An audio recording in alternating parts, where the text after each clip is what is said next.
Hi everyone, welcome back to All Things Craft Beer. My name is Piers and I have a really exciting review to do today because of this beer that I found in cellars over in Billericay, which I've just picked this up today, in fact, at the date of this review, which is the 19th of August.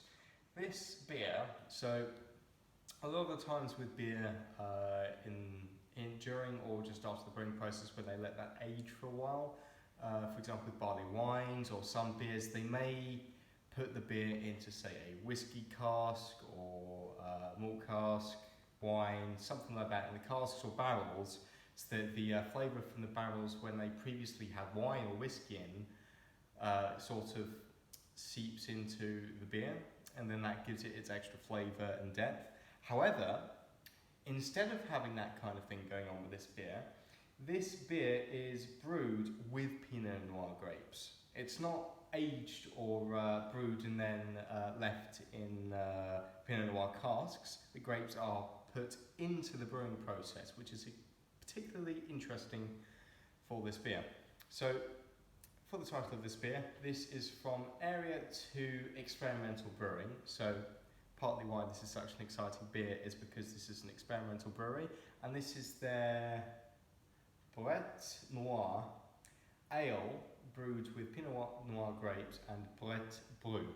This comes in at 7% and is a pint 473ml can. Gorgeous looking can, I must say. Whoever designed this, hats off to you. I absolutely adore the design. As for the information on the back, this beer label may be mostly black and white, but its flavour is vivid colour.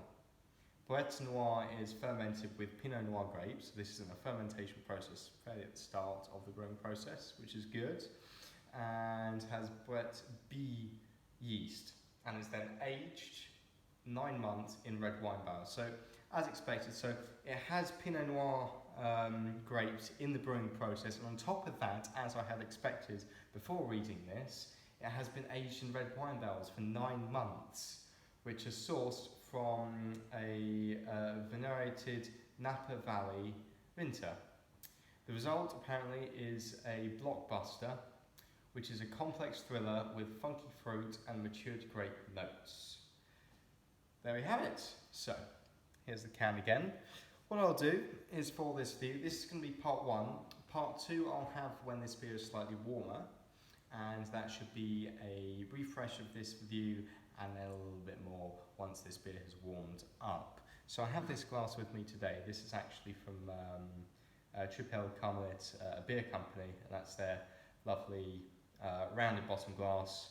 Very good for wine, smelling, lots of darker beers and heavy wines as well, without being a specifically shaped glass. So I'll crack this open.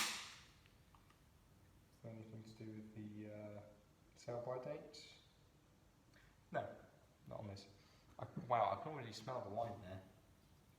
I'll pour this to about, I'll say halfway, I'll probably be about a third.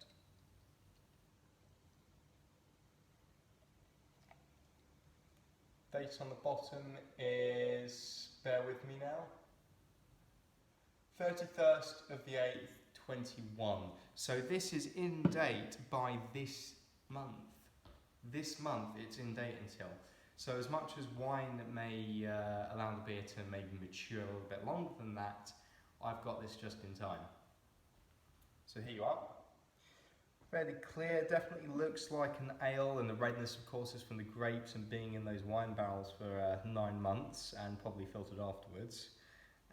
As I cannot see any sediments, a little bit of carbonation there, in fact a bit more than I was expecting, but absolutely no head, which would be expected from this beer.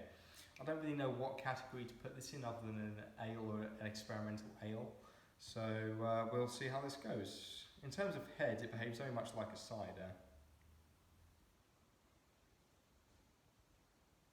Getting cidery notes, the grapes, a little bit of the beer itself.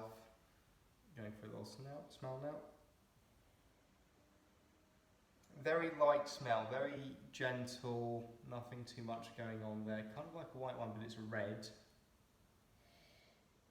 Now I'm getting the red. Again, as I said, part 2 I will update this with the beer being a bit warmer, which should give more of the aroma coming from the can and into the glass. Slightly red. It's slightly wild, but I'm not quite sure. Time to taste it. Wow.